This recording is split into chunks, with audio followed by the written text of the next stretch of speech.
Hi, I'm Colleen Caro. Welcome to Avant-Grad, Ohio's Trailblazers. The Baker University Center, front room campus coffee house patio with a gorgeous view of campus. There are few places like it on earth. The original Baker Center front room was a haunt of our next guest, Chris Witherspoon, a graduate of the Scripps College of Communication.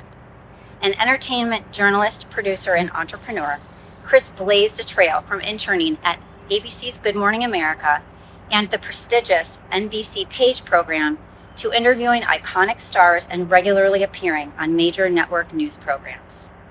He's also CEO of Pop Viewers, an app he founded to guide consumers to find media content to fit them, while bringing those consumers a community and empowering change. I'm excited to bring you his story and for you to experience his inspiring brand of authenticity and vulnerability. He's such an inspiring and important voice for today's times. Thank you for joining me for this episode of Avant-Grad, Ohio's Trailblazers. Hi, Chris. Hi, Colleen.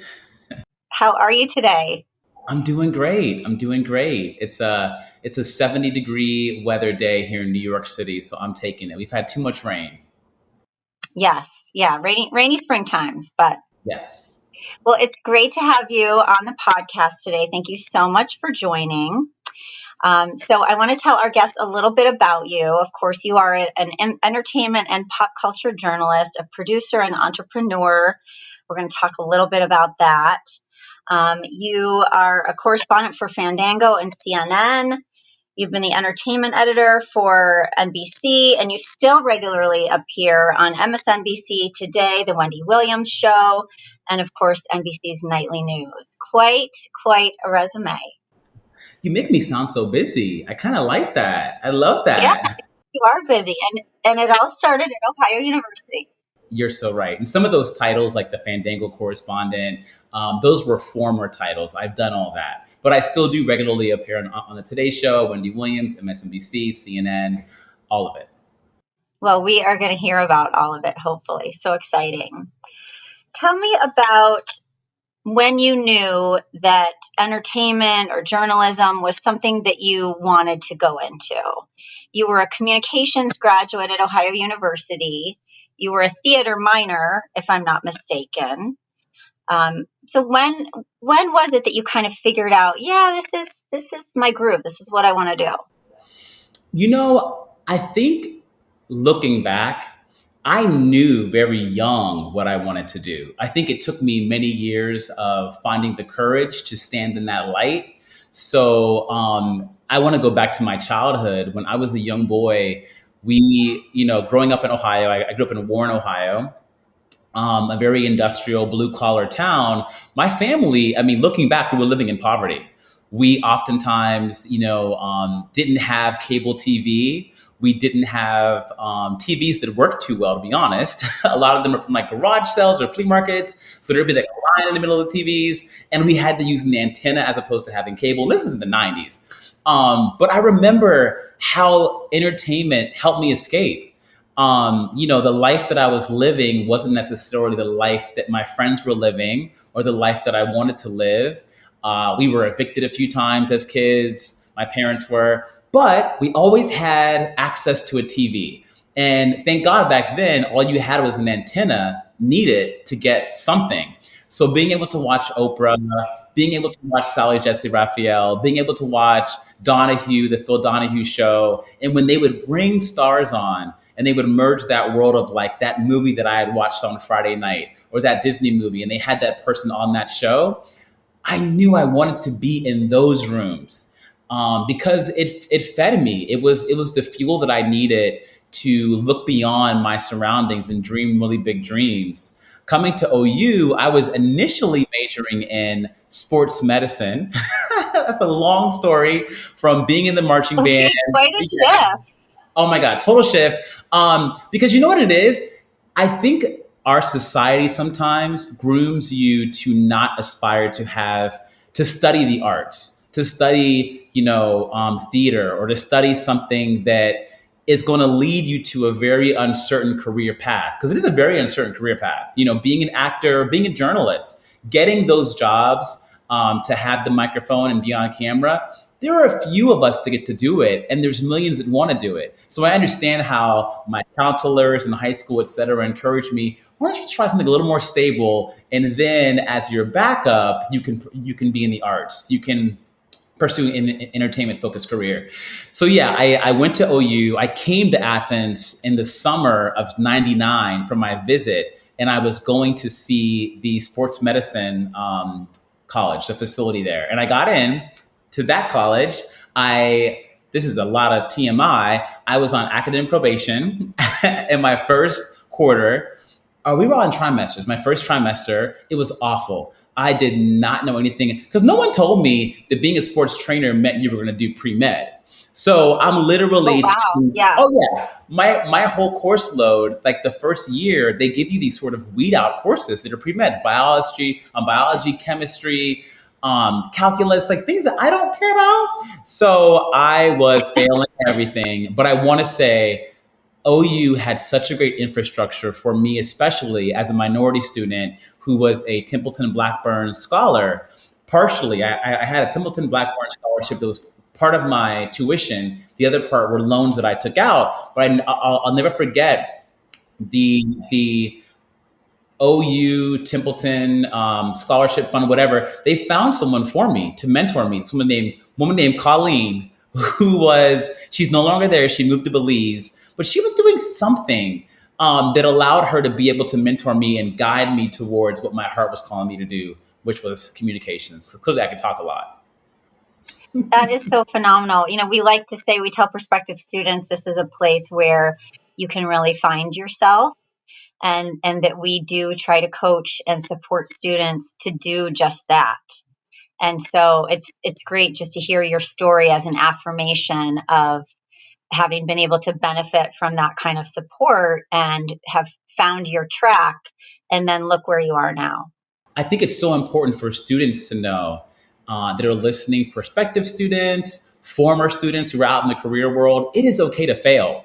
Like my greatest achievement at OU was being on probation academically because it allowed me to take a beat, do some soul searching, and really do that pivot that a lot of my friends didn't get to do because they were on this trajectory of success very early on that maybe wasn't what their heart was calling them to do. So I say, I'm going to echo something that Oprah Winfrey told me when I interviewed her. On one of the times that I interviewed her, I remember I was asking her about a moment in her life where she failed that defined her belief system. And she said to me, Chris, there's no such thing as failure. I don't believe in failure. I believe in life taking you down a road and bringing you to a fork in the road that some might think is failure, but it is life showing you, okay, I don't want you to go in this direction anymore. I want you to go in a different direction. And it is you, Exactly. yeah, celebrating that. Celebrate, okay, this is not for me, So I hope that the young students recognize it's okay to not succeed at a certain course. Use that knowledge you gain from why it didn't work to help you find what will work. I love that you mentioned Oprah. You mentioned her a couple times, right? So watching her when you were growing up and then interviewing her, because I wanted to ask you, you've interviewed Oprah and Denzel Washington and I think Tom Hanks and just so many of my personal favorites. So I just have to wonder, what was that like, meeting her for the first time? It must have been this incredible moment for you. It was surreal. I like to believe we can manifest things in life. I'm a very spiritual person. I believe in that. And I think that young Chris, when I would leave my school bus, Colleen, in Warren, Ohio, I would run to the front door and my mom would be in the kitchen cooking dinner, and I would turn on Oprah and I would watch Oprah. And I always said, one day I'm going to be on Oprah Winfrey's show and Oprah's going to say my name. She's going to say Chris Witherspoon. So I never made it on her show where she said my name, but I'll remember sitting out in the hallway to interview her in 2013 for the film The Butler. She was starring in. That was my first interview. I interviewed her 2 more times after that.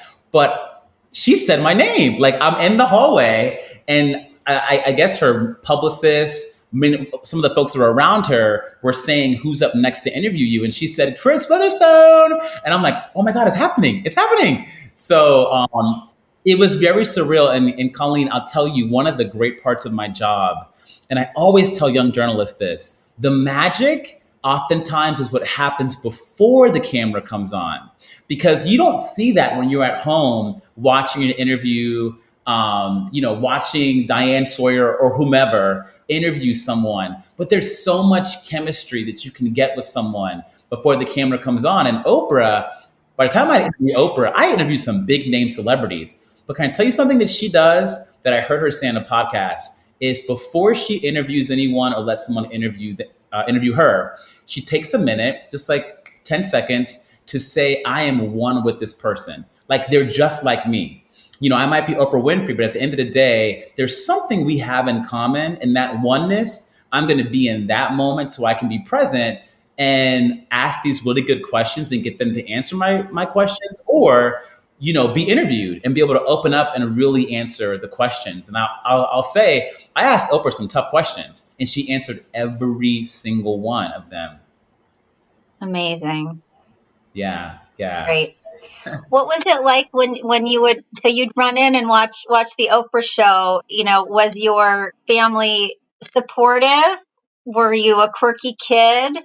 You had these dreams and these big goals and these visions. So you've overcome some challenges, right? You've had some hardships. Yes. And so what was that like?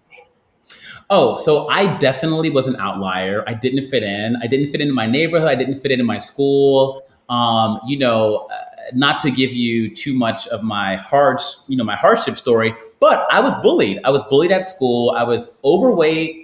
I would wear the same clothes that I wore on Monday to school on Thursday, because I didn't have anything else in the lineup.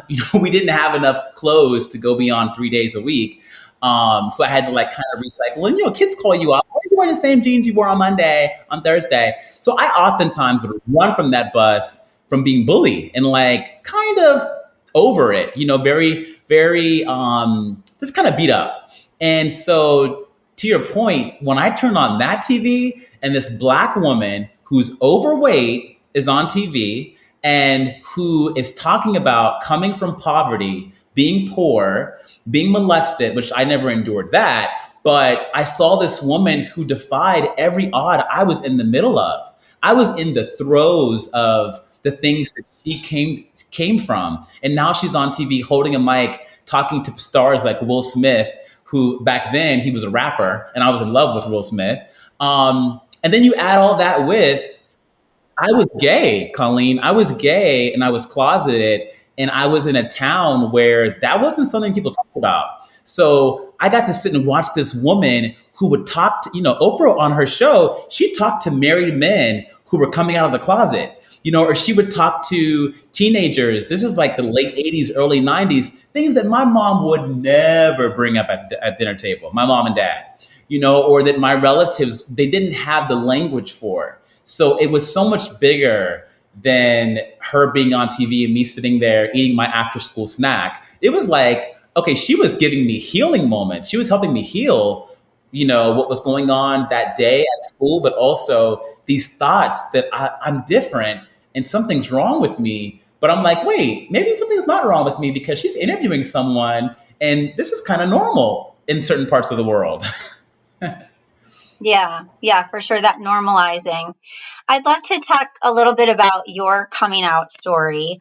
You were recently the speaker for Pride graduation, which was just phenomenal. I love Thank that you. the university does that event. I was there. It was a virtual event, and it was just really powerful and so inspiring to see all of our students. But you shared a little bit about your story during that talk, and I would love if you don't mind sharing Yeah. it for our listeners here, because it's so great. And I think so you're a trailblazer, right? You've gone into entertainment. You've had great successes. We'll talk about your app, which is incredibly fun and amazing and so needed. But also in terms of authenticity and just, being yourself. I feel really like you're a trailblazer in that way. And you really set the example for us in that way. So share that story if you would. Yeah. Oh, I know first, it has to do with 9/11 and yeah. CVS on Court Street. Oh my So God. Yes. tease Thank it a you. little bit. Thank you for joining. Number one, that day was so special for me, and those students are. I told them on the call they were heroes, and I'll mention it again. But yeah, my coming out story is it is Athens. It happened in Athens. As I said, growing up in Warren, Ohio, I wasn't comfortable to be myself. So coming to OU was so much bigger than just going to college to study. It was going to a place where I could literally reinvent myself and find the courage to be this millennial version of Chris Witherspoon that I always knew I could be. I got to Athens in August of the year 2000, and I sailed through my freshman year. Making a couple friends. I knew no one on campus, but I was making a couple friends and just finding my way through college. But I was living a lie. When people like my roommate at the time asked me about girlfriends or who I was dating, I would just lie and say, "Oh yeah, I have a girlfriend back home in Warren." Lies. But I had this. I had a day that changed my life. I think it changed the life of a lot of people in this country, and it was 9/11. That morning, I can remember so vividly. I can remember what I was wearing. But that morning, I got up early to go to CVS on Court Street. I don't know if it's still there, but it was there when I was in college. It And is, yeah. I was going to get my prescription acne medication because I had really bad skin back then, and I was at war with my skin, so I did not miss my regimen. But I was going to get my acne medication, and the pharmacist had a little small TV back behind the counter, and he just kind of is talking to me very cavalierly. Well, I heard someone say a plane crashed into a building, a tower. And then he just says to me very like bluntly, "Oh, did you hear about the plane crashing into this tower in New York City, the Twin Tower?" And I was like, "Huh?" And my heart sunk because I always knew I wanted to move to New York City. One thing I didn't mention on the speech was that anything that took place in New York City, any show, Will and Grace, for example, was huge back then, or even Friends. They showed us that being gay was okay. They were these characters that they would infuse, and so I always knew, oh my God, I'm going to go to Athens. I'm going to do what I got to do there. Then I'm going to get a job in New York City where I can only be me. So hearing this symbol of New York City had just been, a plane had crashed into it. I was like, oh my God, that's my future. And that's the city that shaped me in such a big way from far away. So I grabbed my prescription medication. I make sure I did not miss that. And then I ran back down the cobblestone hill, because it's a big steep hill to get to my dorm, which was all the way on the South Green. So I'm running. Thank God I had lost weight by this point because I'm no longer the heavy Chris. I'm a little thinner, but I'm running, sweating. It is humid. September 11th was a humid day in Athens. And I get back to my dorm room and I turn on the TV, and Katie Couric and Matt Lauer, who I used to watch every morning, were on TV. And Katie's talking about a second plane hitting another tower. And the first tower was beginning to drop. It was beginning to fall down.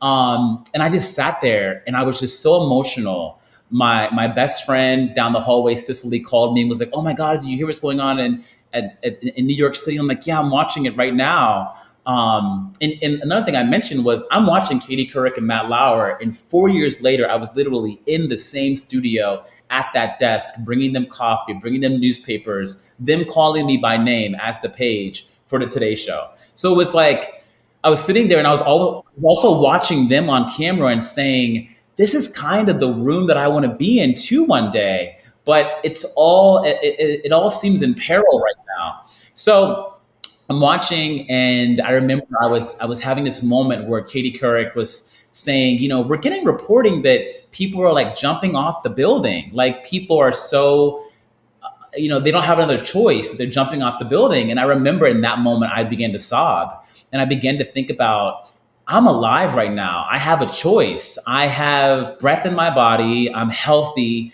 and I'm living a lie. I'm living a lie. And all these people in this building who we now know have died in the first tower and the second tower was falling down. I said to myself, I have to live my life. So I watched the coverage all day. I cried more than I probably had ever cried in my life. I took my phone off the ringer because I didn't want anybody calling me.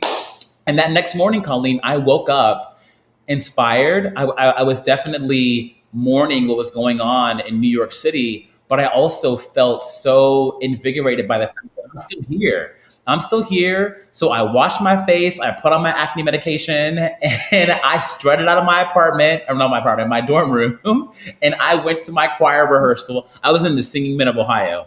I went to my choir rehearsal and I said, you know what, today starts a new day for me, September 12th, where anyone who asks me and any opportunity I get, I'm going to stand in my truth as a gay Black man, because there's thousands of people that went to work yesterday who are dead now, and didn't get to do that, or they won't get to experience this day anew and stand in their truth. So yeah, that's my coming out story.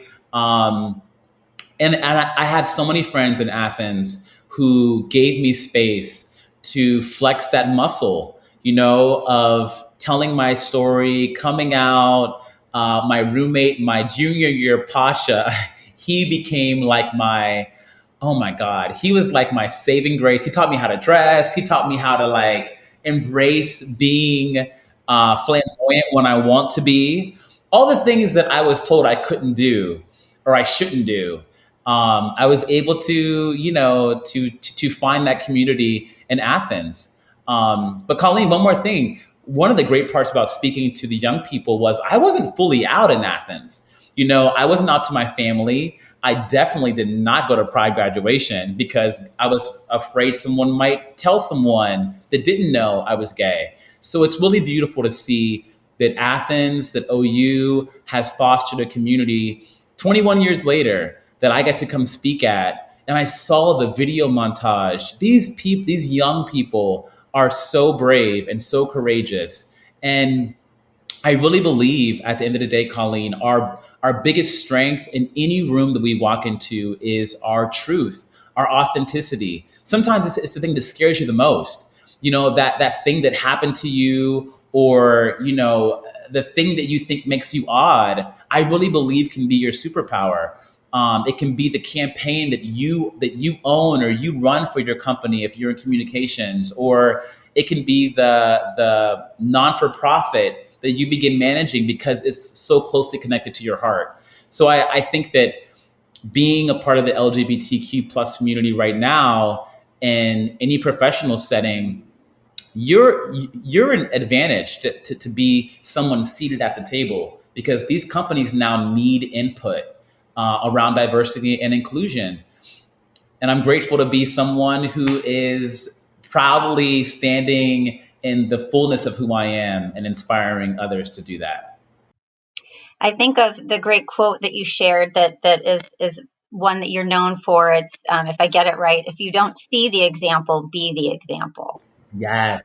And how in doing that for yourself, you are now able to be the example for others and inspire others to draw up the courage to be their authentic selves. Such a great quote. Thank you. Thank you for mentioning that. I kind of botched the quote at the speech. I cried. I got emotional. It was something that I've never experienced. I've talked a lot in my career so far, and I've never cried speaking. I think it was something about the moment of healing my younger self by being at a Pride graduation and speaking to kids who have been on the campus that I was on. And that story, if you don't see yourself, I'm sorry, if you don't see the example, be the example.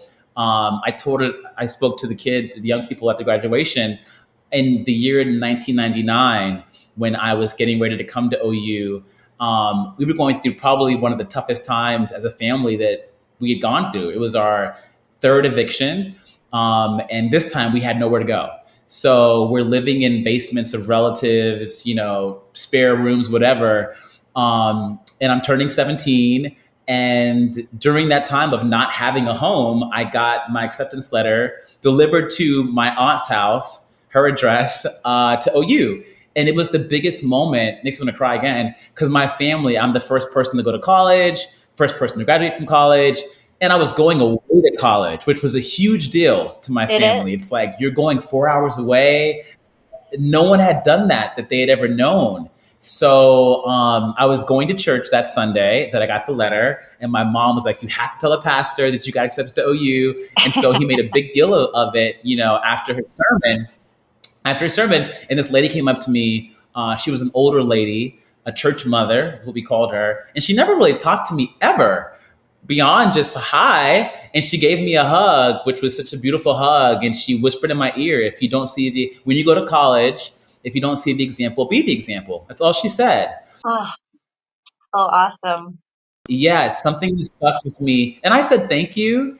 And when you're 17, you don't like ask for more. I didn't say like, "What do you mean by that?" I was just like, "Oh, thank you." And I gave her a hug. Yeah, you're like, But oh, okay, yeah, thanks. Yeah. yeah, but I kept thinking about it. And when I got to Athens, I remember, you know, recognizing I was different. There were 20,000 students at Athens at OU when I was there, and there weren't that many minorities in the year 2000. I think we had less than 10% of the entire school was minority students. So that was Native American, Asian, African American, Latino. So there was that. But then I also knew, even within the diverse community, because we did have little moments where we came together, I would also go in those rooms and I was like, wait, I'm not a straight guy who wants to dance with these girls at this party at the Baker Center, So I knew I was different. So that quote is stuck with me. It's a part of every day of my life.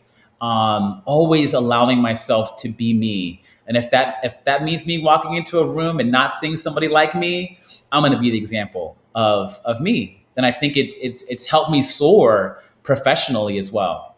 Thank you to that church mother. We love her. We need more of her. We do. We do. I'm glad to be a part of her legacy because she passed on shortly after I went to college. But her little sentence is something I've said everywhere I can go and say it. So yeah, you're spreading the love and the wisdom. It's fabulous. How have you, thinking about authenticity? How do you feel like your authenticity has helped you professionally? Has it been a professional asset for you? yeah, I can say, getting into the NBC Page program. Well, I'll even rewind. So when I was at OU, I finished up. I was such a nerd, Colleen. I didn't go to parties a whole lot.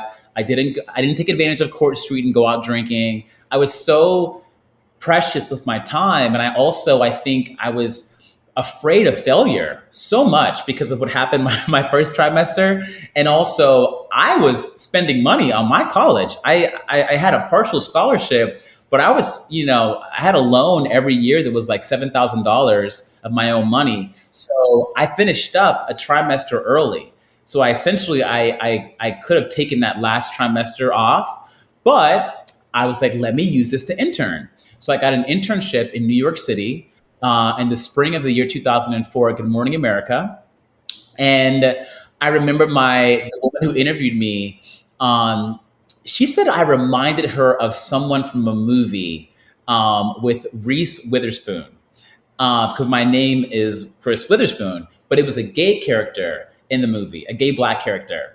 And she was like, "You remind me so much of him. Have you watched that movie?" And I was like, "Yes, I watched that movie." And like I showed her who I was, like that at the end of the day, I'm not trying to pretend anymore. I'm coming to New York City. And I actually flew out my first time on a plane.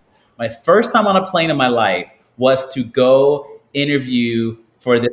And like you're going to New York City for Yes, first time on a plane, and you're headed to New York City first time finally. on a plane. What? And one of my friends from the Seaman of Ohio, his name is Michael Jefferson. He flew with me. He came out with me. I used to call him Wheezy Jefferson. Michael Jefferson, he flew out with me because I was afraid of flying. I never had flown at 21 years old. And I got the internship. But so I got this internship. I got to work with Diane Sawyer every single morning. I got to work with Charlie Gibson, Tony Perkins. I was literally in the studio for Usher and Brad Pitt's interview. All these people that were just like these newsmakers that I loved so much. But I recognized I also stood out. Like I myself being in those rooms and dressing the way that I wanted to dress, being fabulous. I stood out and people took notice of it. They began to say to me, like, oh my God, you're the best dressed intern, that we have. And this same woman that hired me, I had this job in the studio from 7 to 9 because Good Morning America was on from 7 to 9. I get there at 6 in the morning, and then I work closely with Diane Sawyer from 7 to 9. I was like her personal assistant in the studio. How incredible. So incredible. It was incredible. But I'll never forget this woman. She was executive producer. Her name was Shelley Ross. She was the EP of Good Morning America. Her assistant was going on maternity leave. And the intern coordinator was like, Chris, she's eaten up and chewed out every single person who's tried to assist her, in the interim. But I want you to give it a try. And I was like, me? She was like, yeah, so you'll do the studio in the morning, and then at 9, you'll come work from 9 to 5 with this woman. And she was like, I have a feeling because you're a little different, she's going to see you a little differently, and maybe, you can find a groove with her. And I did. She was tough. She was tough as nails, but I recognized I wasn't the typical assistant that she was used to. So I think she didn't know how to really handle me, and I was really good at my job. I got there early. Every message I was able to deliver to her. Yes. So to say all that, I was able to take that experience at Good Morning America, being different, standing out in the room, came back to Athens, and I graduated in June. And I found my way back to New York City 6 months later and was able to land a lot of other opportunities. But it's walking into an interview and showing them who I was, all of me. Being you instead of, we always have to rise to the occasion and be professional and all that, but being you instead of maybe being who you thought you should be. Oh my God, absolutely. Because I think most of my life, I was looking for acceptance. I was looking for validation. I was looking for approval. And I think I began to learn at that point, with Good Morning America, getting into the NBC Page program the next year, which was a really tough program to get into. And part of what they have you do with this program is you have to, because getting in the NBC Page program is huge for entertainment.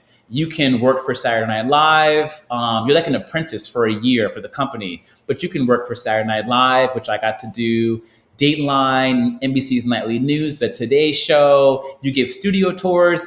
But one of the things that a lot of people didn't excel at during the interview process is you don't just do one interview or 2 interviews with one person. You have to do a panel interview where it's like The Apprentice, that show that used to be on TV, where you have to literally sell yourself and do like a 4-minute, 5-minute presentation about who you are.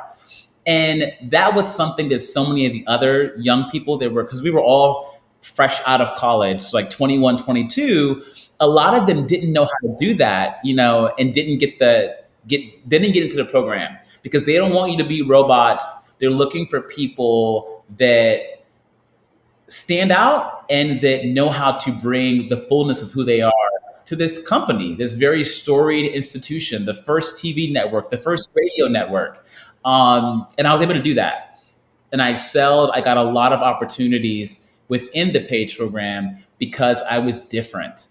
And I wasn't afraid to be different and be good as hell at my job while being different. 'Cause that's the most important thing. You can't just be different and authentic. You have to actually be really good at your job. Good. Yes.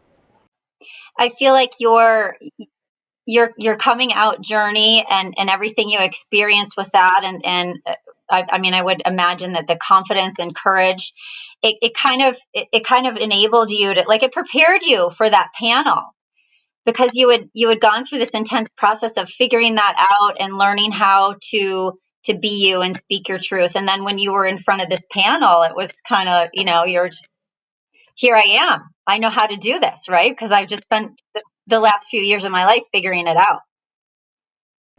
So I have a story about a woman at OU that also changed my life. Her name is Dr. Lynn Harder. I don't know if you know her. Yes, we love Lynn Harder. She's wonderful.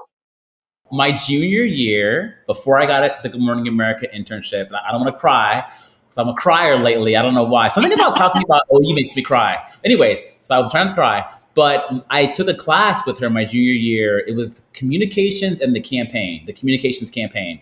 And throughout my time at OU, I worked really hard and I showed up to all my classes and I raised my hand to speak. But I never had a professor come over to me and take extra time with me until I had Dr. Harder. And I believe it was her first year teaching at OU. She was new and she was quirky and she was a little different than any professor I had had so far. But I remembered that whenever I would raise my hand, and this communications class was about creating very creative campaigns for almost like PR, for like if you were to land a contract with the American Cancer Society, which we had some kind of partnership with, what would be the campaign that you would do to get young people to engage around prostate cancer, young men on campus? I raised my hand every chance that I got, and I brought my creativity, I brought my personality to my answers. And I'll never forget, one day she came over to me and I was standing and I was talking to her, and she was saying something about just how great I was in class that day. And she looked at me, and she used to, I'm taller than her. So when she used to talk to me, she would look at me here. I always remember that. She would look like here, and then she would look up at me over her glasses. But she used to always look at me here while she was talking. And I used to always look at that. But I remember she said to me, I am so honored to be a footnote in your career, in your story. I am going to be a footnote in your story. She told me that a couple times. Wow, And that's great. I was like, okay, that's interesting. No one's ever told me that before. And don't you know, when it came time for us to present to this high school in Athens, she chose me to be the MC. And I told her I didn't think I could do it. I was a junior. Most of these people were seniors in the class. And she says, I told you you're going to be special. You're going to be a big deal. You're going to be somebody one day. And you have it. When you get up in front of this class, everyone listens to you. You're dynamic, you're engaging, and you're going to be in front of a bunch of high school students, Chris. You got this. But even then, and even still to this day, sometimes you battle imposter syndrome. I just didn't feel like I was deserving of it. But you know what? I did it. I got up there. I was the MC. I had those kids laughing. I did a really great job with the material that I had in front of me. And to this day, I always think back to those opportunities where, your ambitions and your preparedness are met with someone who sees something in you that you don't really quite see. So you're right, being authentic, and I was definitely authentic in myself in Dr. Harder's class, but she also saw this other level that I could be that I didn't quite see yet. And I think, getting the internship at Good Morning America, going into the Page program, a lot of it is because I had someone like her who said, you're special, like you're a little different, and lean into that and command that room. And I thought about her when I was on that Page panel, in front of these people who were professionals, my future bosses, they were executives at NBC. I said to myself, Chris, you got this. You're a little different. You're a little special, but you were the MC in Athens. You can do this now. And I did, and I got in. Always blazing the trail. So we have to talk about Pop Viewers, this app that you created. Amazing app that helps us, figure out what to watch, because the endless, what do I watch, right? While wasting all that time scrolling. How did Pop Viewers happen? How did it come to be? Yeah. So, I've worked in entertainment now for many years. I've gone on the Today Show. I still do the Today Show. I'll be on June 6th. I think June 6th, or is it June 4th? I don't know. But I talk about what to watch next. I go on the Wendy Williams Show, a lot of different shows. And my last full-time contract as talent was with Fandango. And Fandango owns Rotten Tomatoes. And so I was getting to go to see a lot of TV shows and movies before anyone else sees them, before people in Ohio back home get to watch them. And what I recognize is the system when it comes to the critics in Hollywood. Oftentimes, they're not reflective of the diversity of viewers. Um, I love rom coms. I love me a good, Amy Schumer or Drew Barrymore rom com. But the reality is, I was going to see movies that weren't necessarily the kind of films that um, white straight men would get, like they might not get a film that's meant for women, but they're the gatekeepers. At the time, 80% of the major film and TV critics were white men. There was not enough diversity, and there still is not enough diversity. So I began to think, how can I create a platform that truly reflects this sort of data and analytics around viewership and viewer sentiment around TV shows and movies, and we can make this just as powerful as a critic aggregate that's based on men or based on critics that don't reflect viewership. So the idea of pop viewers is solving the problem that we all have now. I still have it, of what to watch next. You open up Netflix, it tells you what to watch on Netflix. Hulu tells you what to watch on Hulu. We allow you to, kind of engage by swiping on our app and telling us more of who you are, what kind of content you like, so that we can then serve up content to you across all platform suggestions. And then more importantly to that, putting a face to who's watching, building this community around content so that, the other day, I was on a text chain, and someone who's a producer I'm working with on a talk show pilot, she said, oh, have you guys watched the show Serpent on Netflix? If you want a good weekend binge, watch the show. And I had read about it, I had heard about it, but because this human being, this person that I know said you should watch this, I watched it. So on Pop Viewers, you're able to follow people, find new friends. And I really believe human beings are so much more powerful than any critic, than any expert, including myself. I can go on the Today Show and tell you guys to watch In the Heights, the new Lin-Manuel musical. But I think if you see other human beings that actually saw it, and people that have these feelings around it, you'll be able to make a better informed decision. And that is the community around content that we're building at Pop Viewers. So please download us, OU people. We are in the iOS, the Apple Store. Yeah. It's such a cool way of connecting with other people, and just finding, like you said, finding that community, finding that commonality with other people, and sharing that excitement or enthusiasm or horror, whatever content is out there, and just making connections that way.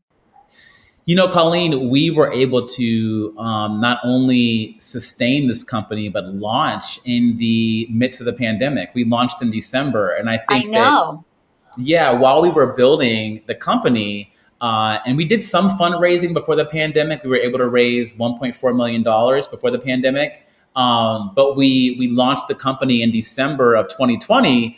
And all I kept thinking about was people are literally at home on their couches, sometimes alone, watching TV shows and movies and feeling these feelings. And sometimes you don't want to go on Twitter or Instagram or Facebook and talk about what you're watching on TV, especially when you're watching something 6 months after everyone else saw it. Because sometimes I'm the kind of person that I'll discover a series like Dexter or Lost or something and begin binging it 10 years after everyone I know watched it. I don't want to go on Twitter and say that, but you can come on Pop Viewers as one of a kind community. And I feel like not feel alone by the quirky thing that you're watching that you might not want to blast on your more prominent social platforms. So I'm happy that if people have that need state of finding, a way to escape loneliness, that we can be that, especially in the midst of where the world is right now. Before we wrap up, I have a few, I want to wrap up with a few Ohio University questions that will have a little, I call them Ohio highlights, but I just want to congratulate you for Pop Viewers. Just another way that you have continued to blaze the trail, especially with raising your own capital and being a Black leader in the development of the app and venture capital, because I know that also that it's a very, very small percentage. So again, once again, you have set an example. If you don't see the example, be the example. You've done it in that arena too. So just wanted to congratulate you and Thank you. thank you for your leadership there. It's super exciting. And yes, everyone should please go download it. It's a super fun app. So we'll see all the Bobcats there, right? We'll get all the Bobcats on Pop Viewers. Yes, we need. I want to come to OU. I'm putting this out there. I'm manifesting this. I want to come to OU next year for the 2021-2022 school year, and I want to host a screening of something.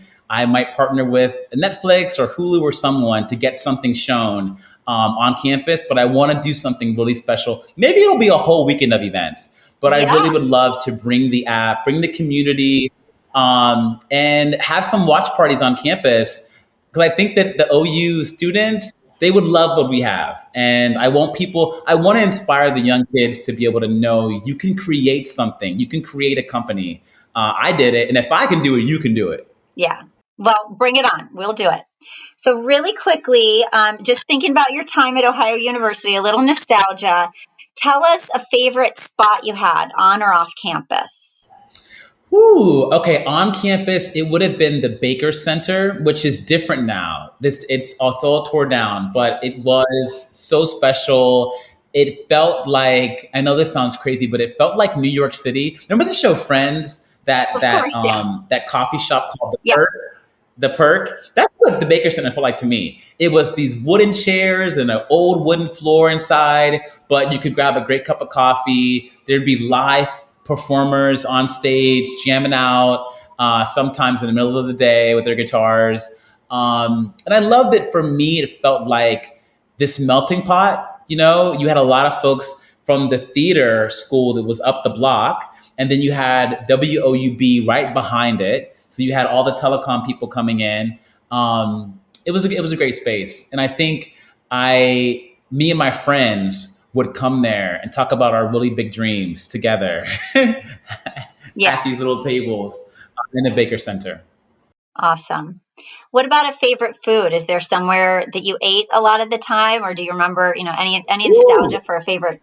Yes, I will say the one thing that I had at OU that I never had anywhere else was a place called DP Dough. I don't know if they're still around anymore. Yeah, they are. Yeah. Okay, my freshman year, my freshman roommate, who he's not gonna be mad at me, I'll be saying this, but he put on the freshman 15 from eating those.